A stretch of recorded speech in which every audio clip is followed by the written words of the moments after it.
This is The Clash, where the real world clashes with a true Christian worldview. Join former professional wrestler Chris Whaley, known as the Masked Saint, who is an author, pastor, and teacher that brings his wrestling skills into the squared circle and tackles real-life issues. Along with Jeff Dixon, best-selling author, internationally known teacher, leader, and pastor who is not afraid to tackle the tough issues of the world we live in. Together they form a tag team of wisdom in The Clash.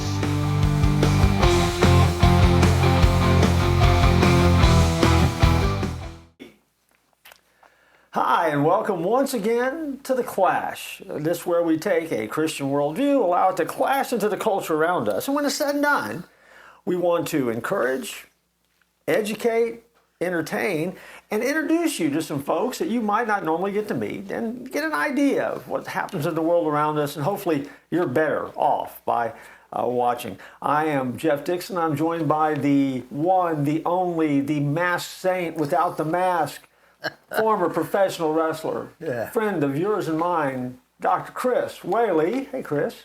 Man, I am joined by the best-selling author, Jeff Dixon, who has written numerous books on Disney World, and he has just done all kinds of amazing stuff. And he just allows me to, just be a sidekick on this show. Well, and now that we've killed a half hour saying good things about ourselves, join us next week, and we'll actually do what we came out here to do today. Yeah, there we go. Interview, so. Hey, I'm excited about today.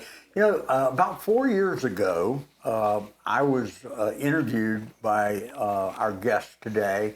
She has a top 1% podcast called Better Call Daddy. Okay. She is the former producer, Jeff, of the Jerry Springer Show. Did you ever watch Jerry Springer? Yes. Yeah. I like Jerry Springer Show. That's great fun. Yeah. My favorite all-time Jerry Springer thing was on the Austin Powers movie. Did you ever see that? I did see Austin that, Powers, yeah. and they had the Klan guy and Dr. Evil. That was my favorite. Were you around when he did that? Yes. You were.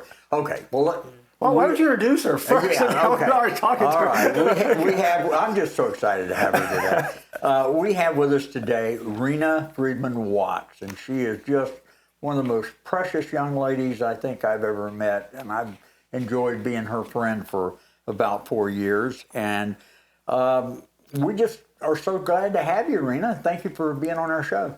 Thank you. That is such a warm intro. I'm excited to be here.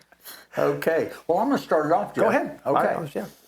Now, I'm curious, how did you land your first gig as an intern on the Jerry Springer Show right out of college?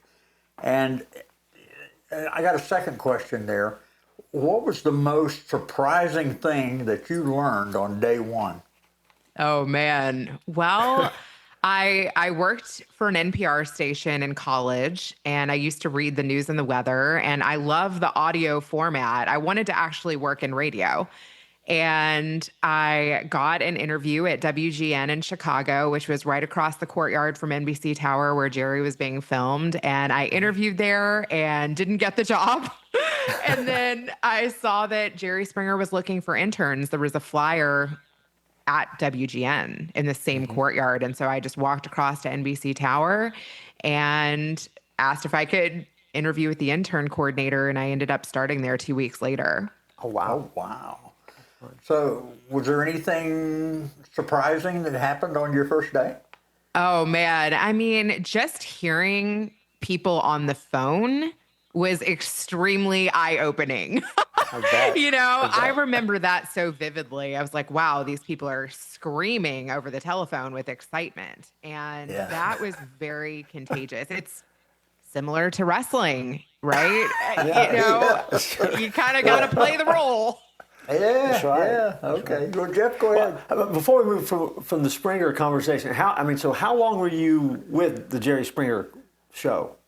So I went from intern to producer in about 8 months. And then after about 8 months, I got the opportunity to produce my own show. And then I got promoted to producer in under a year. And then I produced an entire season on top of. So I went from intern to associate producer in a couple of months. Then I was an associate producer for about a year. Then I was a producer for about a year. And then I produced the start of a third season. And then I moved to Hollywood. Okay. Well, now, I mean, the appearance when you watch the show on the air, though, I mean, it was just like wild, out of control, kind of like wrestling. Was it like that behind the scenes when you had these guests come in and as they started kind of interacting with each other and stuff like that? Was backstage filtering over to what you're seeing on camera? Oh, yeah. I mean, and there were a lot of blurry lines there. When your guests were going crazy on stage, you were also jumping backstage. I mean, you could see what was happening. And when the audience was getting involved, we loved that. Yeah. And I think it's similar with wrestling, right? The crowd makes the show. It does, yeah. Yep, they do. Well, what's the wildest behind-the-scenes story from producing? Well, I better ask, were there ever any episodes that never made it to the TV? Great question. Yes, I thought I would lose my job that day. To be honest, yeah. I mean, it's not a small budget you're playing with, and sometimes your guests do things that are unexpected. Right? Yeah. That's the magic. Yeah.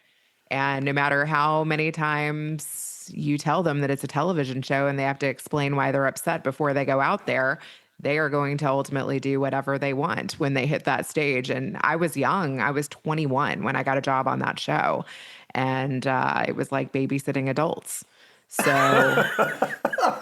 yeah, I definitely had guests that went out there and just would knock somebody clean out of their chair. And I was like, they told me they were going to explain why they were upset first. Oh, is there one particular show that years later you can think of and bust out laughing? I mean, some of my shows have resurfaced on YouTube. I actually found one called The Springer Showdown, which I titled. I'm very proud of that.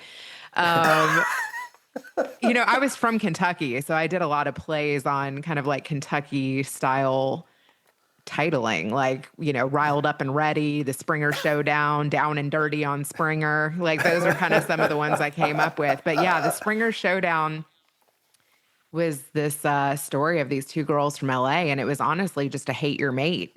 It was a sister-in-law hated the wife. And I think that show went, like that one story went half the show.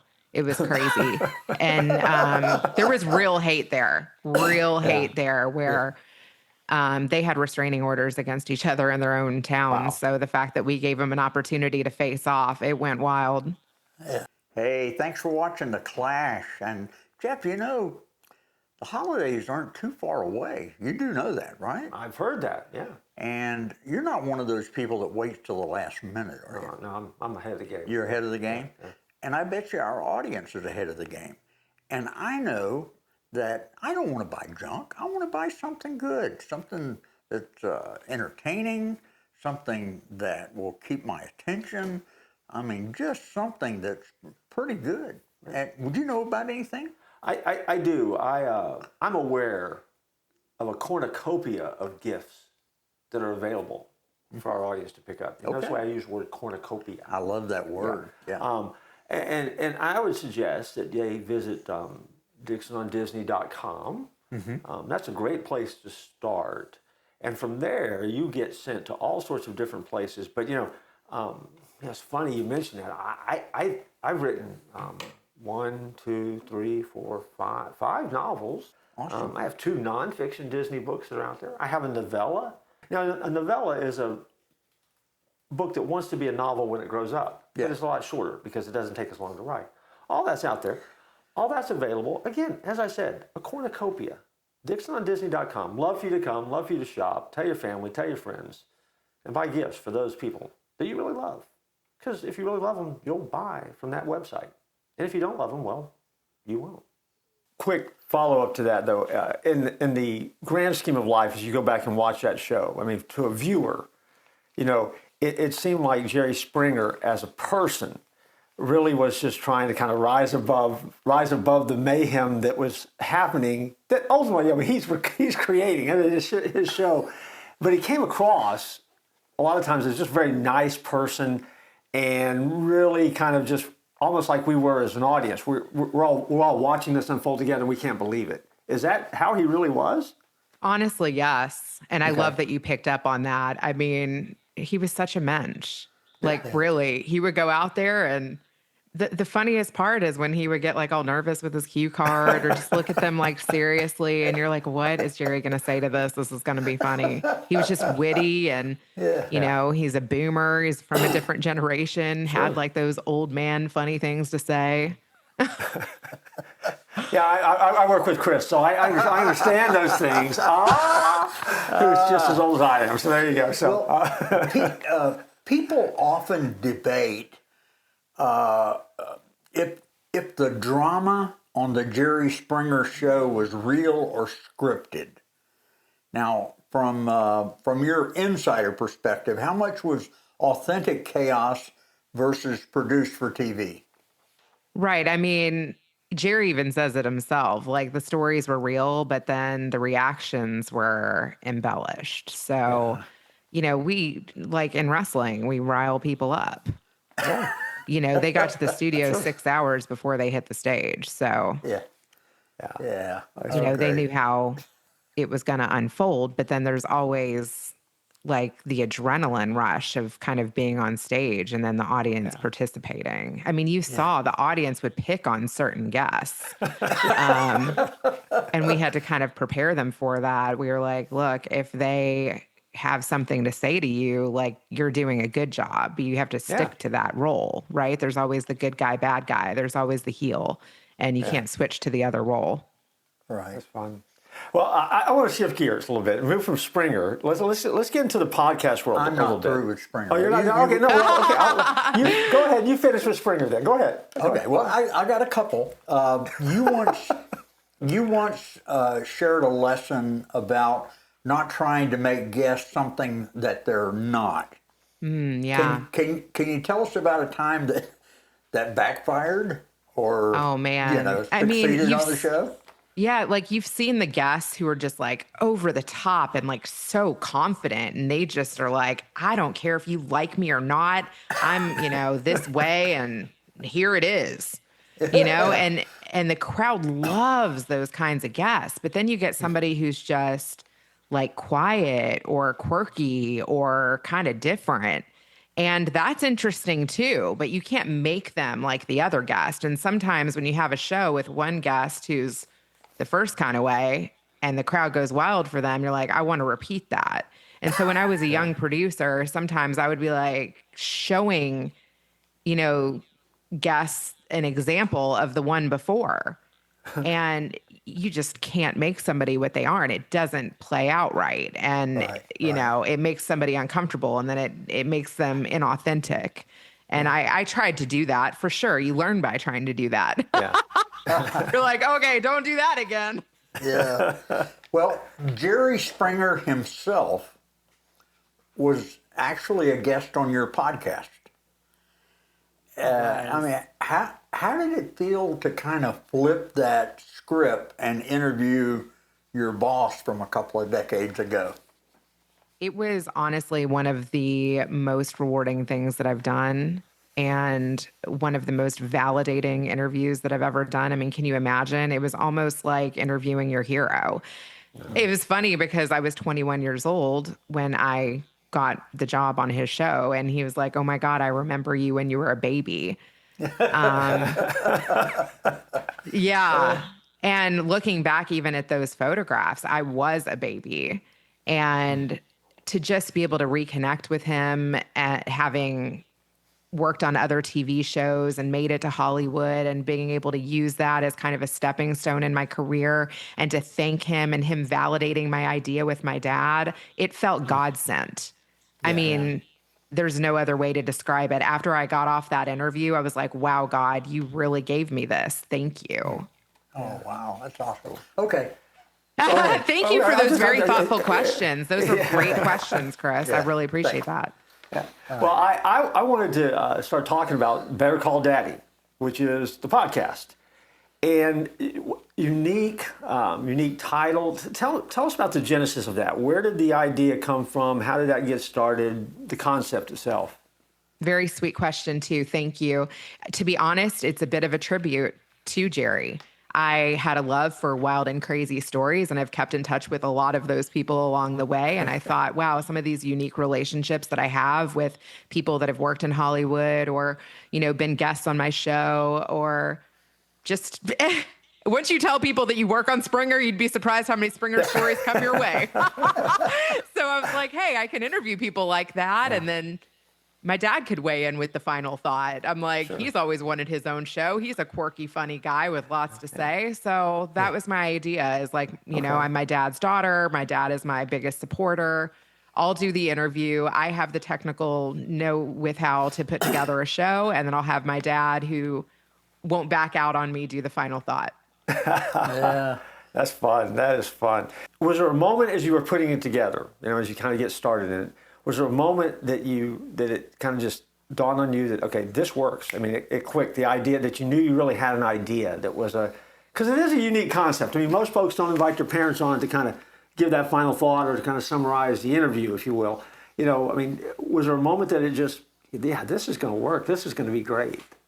It definitely took more than 50 episodes. I feel like the first 50 episodes are just like getting over the imposter syndrome. Okay. Yeah. Right. And the perfectionism piece of I worked in Hollywood. This needs to be great. But actually, people who are producers and editors and create content, getting on the mic and telling your story and interviewing people and hashing out your own format, it takes time. Yeah. So I would say I probably wasn't even 100% sure of the format, and I'm still constantly iterating. Yeah. Even now, I'm like, is my music too long? My kids have grown up. Should I update the transition lines? Then you look at like drop off time. You're like, okay, people usually listen to 30 or 40 minutes. Maybe I should cut it down. So you're constantly reworking things, and it's evolved over 4 seasons now. Sure. Yeah. So I don't know if I could say, okay, this is working, but opportunities have definitely come from it. Okay. And clients have come from it, and my dad is still having fun with it. So I think I'm onto something. Okay, good, good. Well, this is kind of piggybacking on Jeff. After years in high drama TV, like Court TV, Nanny 911, what made you pivot to launching, Better Call Daddy, and now it's grown to where you have over 350 episodes, something like that. That's amazing. Even more. Add another 100 to that. Oh, wow, yeah. 450. Oh, wow. 450, and I've probably interviewed close to 500 people now. So wow. It's been quite a journey. It's amazing. It's been one of the most meaningful things I've done in all of my work. So, Hollywood has changed, as you know. Yeah. And I left Hollywood, got married, kind of inched my way back into Hollywood through working on some projects. Like, I got into finding stories for Court TV while my kids were in preschool. It was something I could do while I was dropping them off for 4 hours a day. It's funny because I interviewed for Judge Alex when I lived in LA as a post-production supervisor, but they ended up giving it to an editor who wanted to be a post-production supervisor, but they flew me from LA to Houston to interview for that job. And then when I ended up moving back to my hometown of Kentucky for a few years, my husband got a job in my hometown, and then we moved from Kentucky to Chicago. Judge Alex was looking for stringers. And so I had a contact that I kept in touch with in LA, shout out to Hedda Muscat, and I ended up casting for her on 5 seasons of Judge Alex. And then that turned into her needing help on Hot Bench and America's Got Talent and Divorce Court. And it was just, it was crazy. I got in with the clerks in these small claims courthouses, and I got all their cell phone numbers. And then you're like, are there any other shows there? Do you have a stack of cases? I started becoming friends with them. And that's how I was able to get the best stories and get them before any of the other shows. So that's how I inched my way back into kind of Hollywood and working in production. But how I started my own podcast was I connected with a guy on LinkedIn, and at first I was helping him with casting. He was like, "Hey, Rena, I know with your casting background, you could probably find me some better guests." And then he was like, "Would you ever want to co-host the show?" And he kind of got me excited about the medium and showed me how easy it could be to start a podcast. And that was already like 7-8 years ago. His name is Greg Johnson. I was on a show called Next Level People. It was him, honestly. He was a recruiter, and he had a podcast with another recruiter, Sean Hervey. And they wanted to kind of expand who they were interviewing. So at first I started getting them people in the recruiting industry. Then it was like authors. Then it was like, okay, I just know fascinating people. And once I started giving them guests and their numbers started increasing, then they asked me if I would ever be interested in co-hosting the show. So I co-hosted probably 15 or 20 episodes for them. Then some of the guests that I ended up booking them, other podcasters started reaching out to me and saying, "Hey, I'm interested in some of those guests too." So then I ended up working for a couple podcasters. And then once I saw, I was like, wow, some of these podcasters are getting 500,000 listens a month. I was like, wow, if I'm booking them those types of guests, maybe I should create my own show. Yeah. Yeah. Okay. Yeah. When you go through an interview and you get done and your dad kind of gives the last word on it. I mean, I know what my father was like when he was alive, and one of the things I loved about him was the fact that I never knew what he was going to say. Oh yeah. And sometimes what he would say would just leave me slack-jawed. And so tell me a little about daughter-daddy relationship here. Do you ever have to, let's re-edit that, Dad. Let's do that a little bit different. I mean, how often does that kind of happen, or how often do you just get caught off guard completely and surprised by what he says and his take on what you've done? What a beautiful question. Thank you. I love that. There have been stories where I'm like, "Dad, I think you need to sleep on this one." Okay. And also there have been guests that my dad thinks would be good. And I'm like, "Dad, I think you need to just stick to the reactions." and also there have been times where I am surprised by my dad's reaction. I am impressed by my dad's reaction. We've also covered subjects that I never thought we would cover. So that's been really interesting. What are you doing Christmas Eve? I'm glad you asked. And, our folks here could join us. If you are in the Central Florida area, join us here at the Church at 434 in Winter Springs at 7 o'clock, Christmas Eve night for a candlelight service. It's outside under the stars. And if you can't be with us, go to touchandchange.net. or the Church at 434 app, or you can find us on Facebook, and we're streaming live, and we would love to have you join us from 7 to 8 o'clock. We'll see you on Christmas Eve. Chris, I was just thinking while we take a break here in the show, wouldn't it be nice if you could go somewhere and shop and get high-quality merchandise that would have a lasting impact? Wouldn't that be good? I think that would be absolutely awesome. Well, I've got a suggestion for you, because what is your favorite saying? Don't tap out. Look at that. How about a Don't Tap Holy Out smokes, t-shirt? And look at the tap logo out. on the back. What's on the back? The Clash. The Clash. That's one of my favorite shows. It's on my top list too. And people could go and buy this from our store. Now you say, how do you get to the store? Well, right now there's a QR code on the screen. If they use that QR code, they can go and they can buy, name something. We'll see if they can buy it there. What do we want to buy? Probably, I want to get a long sleeve hoodie. You know what? You can get a long sleeve hoodie there. Really? Yeah, and you know what else? If you had a baby tomorrow, you could get Clash baby gear at that same store. Yep, you can get that. All of it's available at the Clash store. So if you haven't been to the Clash store, you're one of the few people in America that hasn't been there yet. Yeah. And so check it out. Buy our stuff. It makes us money. It makes us happy. Yeah. Okay. Go to the Clash store. Yeah. Well, guests often say that they overshare on your show. Yeah. And what is your secret to creating that safe, organic space for raw storytelling. You guys really did your homework. How do you create a space where people overshare? That is a great question. Honestly, it's oversharing too. No, yeah. I mean, getting to know people before you hit record. Like you and I have been connected for 4 years. That's why you're asking such great questions and that you know so much about me. I think the key to great interviews is actually keeping in touch with people and having a relationship with them in the car ride over, in the car ride home, texting people. It's actually getting to know them where it doesn't feel like you're just having an interview. Okay. All right. Well, now let's so our audience knows, and because they'll go digging for this. You actually have interviewed Chris Whaley on this show, right? I have. So here's the real question I've been waiting for almost a half hour to ask you. I mean, what kind of interview is he really? I mean, did he shock you? Was he stunning? Did you get him to say some deep dark secret that we've never eked out on this show, or was it My just? My dad actually said he was a 10-star guest, and Chris even beforehand. Yes, Chris even beforehand said, "How can I be a 10-star guest?" Nice. Yes, and he definitely delivered. Well, this is why this show works, because he's a 10-star guy over here.